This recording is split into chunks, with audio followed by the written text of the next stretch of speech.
ये है सतवारी का government model middle school. School में सिखाया जाता है कि हमें पर्यावरण को बचाए रखने के लिए पुराने पेड़ों की रक्षा करनी चाहिए और ज़्यादा से ज़्यादा नए पेड़ों को लगाना चाहिए।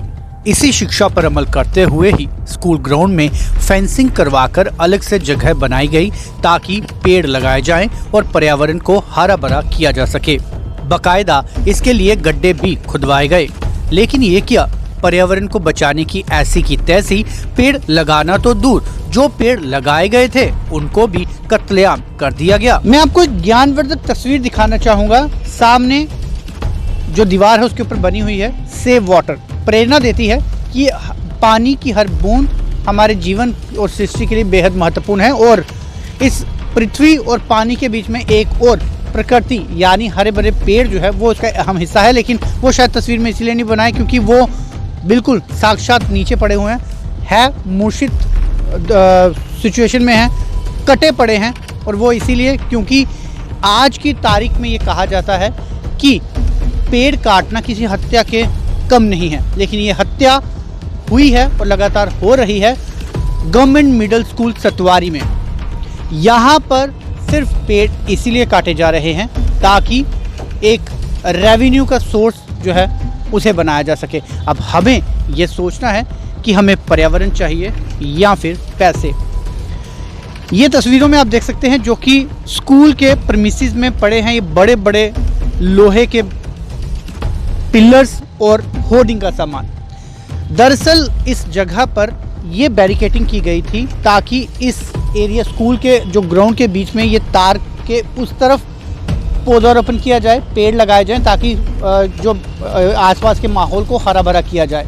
लेकिन इन हरे भरे पेड़ों को लगाने के लिए जो गड्ढे खोदे गए थे ये गड्ढे वहीं के वहीं हैं, इनमें पौधे तक नहीं लगाए गए। लेकिन इनकी जगह पर जो पौधे लगने चाहिए थे उन पौधों की जगह पर ये बड़े बड़े गार्डर खड़े किए जा रहे हैं जिनके ऊपर लोहे के बड़े बड़े पिलर खड़े किए जाएंगे क्योंकि उनके ऊपर बनेंगे बड़ी बड़ी होर्डिंग्स।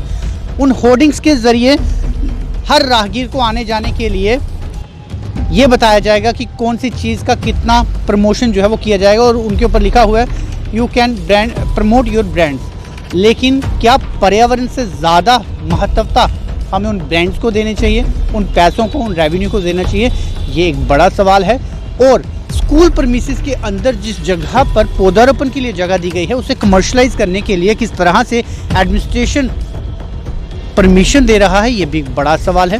और पर्यावरण को बचाने के लिए इसे कमर्शलाइज करने के लिए आखिर स्कूल का क्या दायित्व बनता है या प्रशासन किस तरह से इस जो पेड़ों की कटाई को परमिशन दे रहा है और कवर कर रहा है, ये भी एक बड़ा सवाल जो है खड़ा होता है। बड़ी बात यह है कि अभी भी जिस सरकारी स्कूल के भीतर पढ़ाई और पर्यावरण से ज्यादा पैसा कमाने की युक्तियों पर तवज्जो दिया जा रहा है उसकी हालत इतनी दयनीय है कि कक्षाओं की खिड़कियां टूटी हुई हैं और सामान आराम भरोसे ही पड़ा हुआ है। इसके अलावा स्कूल के ग्राउंड में विज्ञापनों पर बढ़ावा और शौचालयों में नशाखोरी पर तवज्जो ज्यादा दिया जाता है। ऐसे में यहाँ पर शिक्षा नाम की चिड़िया कैसे पंख मारती होगी अंदाजा लगाना मुश्किल है। जम्मू कश्मीर में खास कानून लाया गया जिसके तहत कोई भी देश भर से व्यक्ति जम्मू कश्मीर में आकर जमीन की खरीद फरोख्त कर सकता है। लेकिन क्या इस कानून की तरफ से ऐसा भी प्रावधान कर दिया जाएगा कि कोई भी पर्यावरण के साथ छेड़छाड़ कर वहाँ पर एरिया को कमर्शलाइज कर दे? क्या पेड़ों की कटाई कर वहाँ पर पैसों की रोपाई जो है वो की जा सकती है? इस विषय को लेकर एक समाज सेवी हैं अश्विनी जी जिन्होंने इस मुद्दे को भी उठाया। आखिर उनकी आवाज़ कहाँ तक पहुँच पाई और प्रशासन ने उन्हें किस तरह का ताबून दिया वो इन्हीं से जानेंगे। अश्विनी जी आपका स्वागत है। अश्विनी जी, आपने जब देखा यहाँ पे पेड़ों को काटा जा रहा है सिर्फ ये लोहे के पिलर लगाने के लिए और इसे कमर्शलाइज करने के लिए, आपने अपनी तरफ से क्या दायित्व निभाया? मैंने सबसे पहले तो जो रूटीन में जो PCR में एक आपको फ़ोन करना होता है और अपनी कंप्लेन जो है वो दर्ज करानी होती है, मैं वहाँ पे कंप्लेन करवा चुका था। और उसके बाद मुझे उन्होंने एक टालने की प्रथा जो रहती है हमेशा सरकारी विभाग की, उसी प्रकार से उन्होंने बोला कि ये तो फॉरेस्ट का जो है वो फॉरेस्ट वाले देखेंगे। उसके बाद बोला कि गांधीनगर में जो पुलिस स्टेशन है वो देखेगा, आप उनके पास जाओ, या फिर ये परमिशन से जो है वो लेके काटे गए होंगे।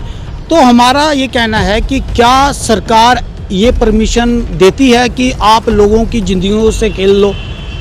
अगर एक तरफ सरकार खेलो इंडिया जैसा पूरे भारतवर्ष में कैंपेन चलाती है, खेलो इंडिया खेलो भारत, तो दूसरी तरफ आप शिक्षा का जो है वो निजीकरण करने जा रहे हैं। इस तरह से ज़मीनों को हथियाना स्कूलों की जो वीरान पड़ी हुई हैं, इनको तो ये बनता था कि ये ऐसा प्रयास जो है ये इन्होंने एक बार पहले भी किया था, 15 साल पहले।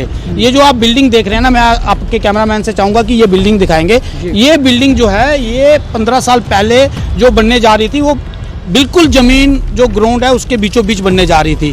और तब हम छोटी उम्र के थे, यहाँ हम क्रिकेट खेलने आते थे, तो उसी क्रिकेट के चलते हमने यहाँ पे एजिटेशन की और पूरे हमारे जितने भी साथी थे उन्होंने एजिटेशन की, फिर इस बिल्डिंग को वहाँ से उठा के यहाँ पे लाया गया।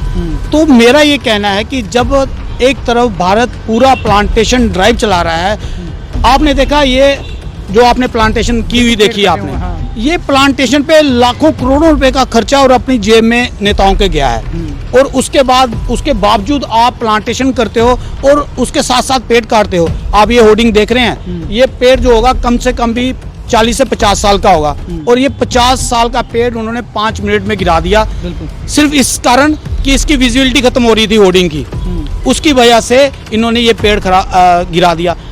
अब मैंने जब इनसे पूछा कि ये पेड़ क्यों गिरा रहे हो, तो इन्होंने बोला हमें जो है वो कंटोनमेंट, हमने नहीं गिराया, कंटोनमेंट ने गिराया है। ठीक है, अगर कंटोनमेंट है ये इस चीज़ की अगर वो इजाज़त देता है, तो क्या कंटोनमेंट का ये फ़र्ज नहीं बनता कि आप टॉयलेट साफ़ रखें, आप स्कूलों का इंफ्रास्ट्रक्चर साफ़ रखें। मैं आपको बताता हूँ, ये इमारत तो टूटी फूटी पड़ी है, फिर ये रेवेन्यू जनरेट होकर जा कहाँ रहा है? वही मेरा प्रश्न है सरकार से कि आखिर ये पैसा जा कहाँ रहा है, कि नेताओं के जेब में जा रहा है कि जहाँ लोगों की भलाई के लिए खर्च किया जा रहा है। आपने तकरीबन, मुझे जहाँ से अपने सूत्रों से पता चला है कि इसको 40 लाख रुपए में सालाना जो है वो ये होर्डिंग का जो है वो रेवेन्यू जनरेट करेंगे।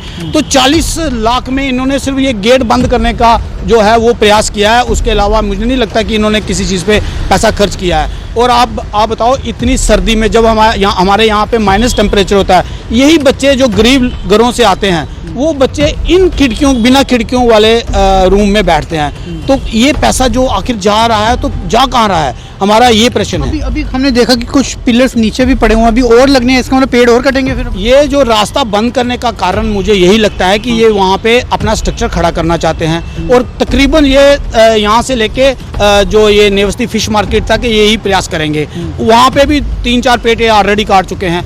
मेरा ये कहना है कि आपने ये शॉप्स बनाई हुई है, ये कंटोनमेंट की शॉप्स हैं, अगर आप बाहर जाएंगे तो ये कंटोनमेंट्स की शॉप्स हैं। उसकी नींव क्या इन्होंने उस तरीके से रखी है कि उसके ऊपर एक 40 फीट का स्ट्रक्चर खड़ा हो सकता है, और जब आंधी या तूफान आएगा तो उस दुकान का क्या होगा, जिसके अंदर जान माल की जो खतरा है वो बन चुका है उस वक्त, जिस तरीके से वो स्ट्रक्चर खड़ा किया गया है। और आप चंद पैसों के लिए, चंद अपने जेब में डालने के लिए ऐसा रिस्क जो है लोगों का जीवन के साथ ये लोग खेल रहे हैं। बिल्कुल, रेवेन्यू जनरेशन के लिए कोई सवाल नहीं उठा रहा। आप बनाइए, जिस तरह से पिलर बन रहे हैं, नवनिर्माण कीजिए, इनके ऊपर पिलर। जी, ये पिलर इसलिए बनाया गया कि पहले इनका प्रोग्राम था यहाँ पे खड़ा करने का। जब ये ऑब्स्ट्रक्शन हुई इस पेड़ की, तो वहाँ से विजिबिलिटी नहीं बन रही थी, तो उन्होंने इसको यहीं पे रहने दिया एज इट। अब ये पिलर उठा के हमने इधर रख दिया, ठीक है, और पेड़ काट दिया। यानी जो पिलर यहाँ बनना था वो पिलर यहाँ से, क्योंकि विजिबिलिटी रोड पे नहीं हो रही थी, इसको शिफ्ट करके आगे कर दिया, चाहे उसके लिए उस पेड़ का बलिदान जो है वो देना पड़ा,